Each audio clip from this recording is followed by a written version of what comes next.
বলিউডের অন্যতম জনপ্রিয় সুপারহিরো ফ্রাঞ্চাইজি ক্রিশ। 2003 সালে এই ফ্রাঞ্চাইজির প্রথম সিনেমা কোই মিল গায়া মুক্তির পরপরই নড়ে চড়ে বসে বলিউড ভক্তরা।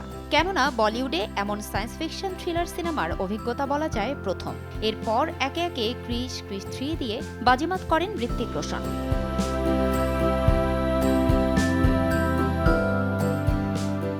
ক্রিশ 4 নিয়ে আগ্রহের পারদ যখন তুঙ্গে, তখন থেকে এক যুগেরও বেশি সময় ধরে সিনেমাটি পড়ে আছে নির্মাণ শঙ্কায়।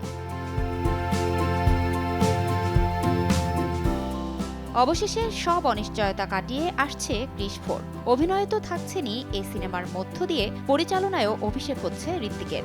2026 সালের শুরুতে ক্রিশ 4 এর শুটিং শুরু হবে। তবে সিনেমাটি কবে মুক্তি পাবে সে বিষয়ে এখনও জানা যায়নি।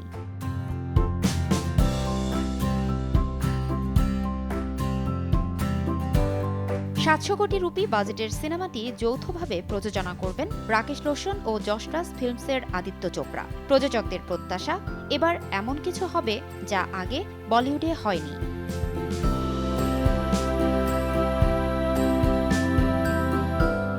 ফারজানা লিনা, সময় সংবাদ।